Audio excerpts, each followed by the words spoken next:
if it's really not a problem for you to handle it, then why would you be entertaining it if there's nothing there? I'm having a hard time at my level. There's always different levels to it. So it looks like 50 Cent couldn't just stay away from all this tax investigation drama. And while the streets are buzzing about the possible arrest of none the other Puff Diddy, the Unit Co. is joining this chant. And he's not holding back on this one, openly accusing the music mogul of this high-profile crime. It's not the first time when 50 was claiming about Diddy's involvement in Tupac's shooting. And apparently it has always been perceived as a joke. You all know how the unit leader loves to throw jabs at Diddy every now and then, hinting at his intimate preferences. He says things he doesn't even know what he's saying is like fruity. However, no more jokes. The situation with Pac's case is quite serious, and since there's been a movement in this case recently, it looks like the police should take 50's claims into consideration. You see, guys, when Lap arrested the Southside Compton's Geeter Keefe, the whole mess reignited with new power. He says things, he doesn't even know what he's saying is like fruity. Apparently, Las Vegas PD started poking around in 2018, all cause Keefe couldn't keep his mouth shut on TV. And documentaries had all kicked off after that Pac and Biggie documentary dropped in 2015, and Keefe documentary dropped in 2015, and key death tapes were a part of this movie. This dude felt like it's his moment to shine, and he went on TV shows and YouTube channels bragging to everyone about how he was the big shot behind Tupac's shooting.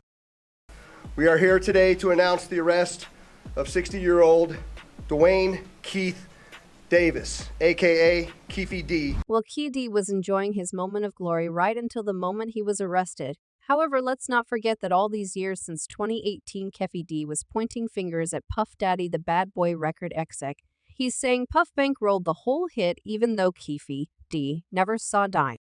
So 50 Cent doesn't hold back, and he openly tells Diddy to start hiring lawyers to defend himself in court if Keefe's claims about Puffy putting a bounty of Pooh's head are proved. The bad boy seal might need some of the best lawyers in the country. So 50 Cent posted a photo of tupac on the night of the fatal shooting to his Instagram account. The caption alludes to the statements Keefe has mentioned over the years, trying to pin the crime Diddy. And you see, guys, while the whole hip-hop world knows about what had happened that night, there's still one person who refuses to play a snitch in this story, and that's the guy who's been beside Tupac on that fateful night, his producer Suge Knight. He already refused to testify against Keefe. I ain't gonna go into the details like that, you know what I'm saying? But, you know, you got it in a book. Well, with Keefe now behind bars as a suspect, we're still left with that open question of Puffy's involvement. People are firmly believing that it was in fact Puff Daddy who ordered the hit, and 50's joining the party with his not-so-subtle hints. His post on Instagram had quite a bold caption there. So Poe got Lynn by Brother Love. Well, time to leer up. Stuff might get sticky. Puff hasn't clapped back yet, but Keefe is singing like he hasn't before, trying to pin this all on the bad boy owner. Well, the story gets really dramatic, and apparently Diddy found himself on quite hot seat. You see, there's firm belief that Tupac fell the victim of Diddy's doings first of all. Even before that shooting in Vegas, Tupac's life was already in danger. It happened in 1994 in front of a recording studio in New York, and the late rapper himself hinted that Diddy organized the incident, with Pose being shot and robbed. This whole incident kicked off a massive beef between Tupac and Puffy, and things got escalated when was signed by Suge Knight, another notorious figure in the rap world. Insiders claim that both Knight and Poak were harboring some serious grudges against Puffy and Bad Boy Records, and while the West Coast rappers were trying to deal with their enemies through hurtful diss tracks, Diddy, in his usual manner, chose to do real bodily harm. 1,000%. I wouldn't go. I wouldn't testify. None of that. You know, at the end of the day, free Keefe D. Now, with Tupac's own suspicions and the whole rap community basically pointing finger at Diddy, the main question is why the police are being so slow and cautious in their actions against the music mogul. It seems like the whole world is waiting for Bad Boy Co. to finally go down for this crime. As one person commented, "I'm waiting on Diddy to confess like he used to on them old records. Yeah, I put money on that F now, who hit who up first." And another user added that Keefe had been spilling the whole Ruth since the start. Maybe he's talking because he never got paid now. If he's going down, he's taking the banker with him. The twists and turns just keep on coming. And guys, it looks like not only 50 Cent, but the whole world believes that Puffy deserves a one-way ticket to jail, even Puffy Eck. Bodyguard Gene Deal claimed that Diddy got mad amidst this rap feud and really wanted to make a change. His hand should be chopped. Her hand should be chopped off. His or her hand should be. That's the way I feel about. Well, you see what happened? Apparently, Diddy got scared for his life, and he wanted to make things change, especially when in the summer of '96 Tupac dropped that fiery diss track, Hit Him Up, targeting Puff and Biggie. It's when Puff supposedly met with Keefe in Los Angeles. Rumor has that cool $1 million was on Pac and Sweet's heads. After that, in '97, police reports from a confidential informant confirmed that Puffy had allegedly ordered a hit on P, and shite the Southside Compton Crips was hired you to do the hit, and it was quite a generous amount of money for such a seemingly simple job.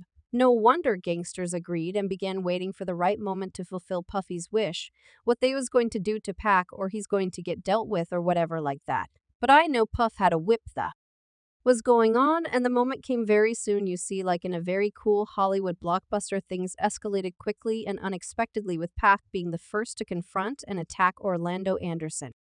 The Crisps had the motive to perform the hit, according to Key D. They were not going to lose this opportunity and wanted to finish with the shooting as quickly as possible to collect the bounties, so the chase game began, and it was the last ride for the legendary rapper, and he happened to be hanging out the window. He's hanging out the window like he was in a parade. Tupac. Yeah, he was, according to Keefe D. The very first bullet fired skimmed Shug's head, and he initially thought it had got him. Shug claimed that it was a later shot when he was pulling Poke down that another bullet grazed his head. Such said, "Poke saved my life. I got shot in the head, got grazed some other places, but I still got the bullet in my head. It's still here, and if it was just a walk in the park for the Crisps the day after the shooting, they retrieved the weapon and drove back to Los Angeles." Now here's where it gets even murkier. Key D has been telling his story since 2018, but as the lap detective said, it's difficult to believe him because the story keeps changing with every new interview. It's just KPD doing what he does. He keeps switching up his story because he's trying to figure out how to stay above, but you see, the only thing KD keeps insisting on is that Puffy promised him money, but never paid. But the suspicions don't just end here, and apparently Puffy was covering all the traces of his connection to this case, since the alleged shooter Orlando Anderson was spilling way too much about his involvement in the shooting. After his return to LA, he was quietly eliminated a couple of years after leaving the world high and dry without the suspect to lynch. On the flip side, the police claimed they encountered an associate of Bad Boy who informed them that Puffy had given the money to Zip, but Zip had kept it all for himself. Puffy's bodyguard Gain Deal did an interview where he said he saw a check from Jimmy Henchman handed to Zip, and it was for Pac's life, which Zip put in his back right pocket and decided to never pass the bounty to the Crisps. Zip had a check in his right back pocket, and that check was for $1 million. However, in this story, there's only whiners so far, and that's Puff Diddy, who hadn't been caught and somehow still manages to avoid all complications tied to this case. But it's not like 50 Cent called him out for nothing, and there are whispers in the streets and on social media that Diddy will soon get what he deserves. As one person commented, Diddy should be locked up in prison, not walking free, guilty as hell. God knows Tupac was a great rapper, a lot of hater out there. And another user added, if you can't do the time, don't do the crime. Puffy is in big trouble if you did what they say you did. You deserve everything you get. Keep it real. Well, the story is far from being over, and let's wait for another exciting turn in this investigation. Now, here's the real question. Do you think that Diddy is going to jail after so much exposure? Let me know what you're thinking, and in the meanwhile, don't forget to check my other videos. Well, that's it for now.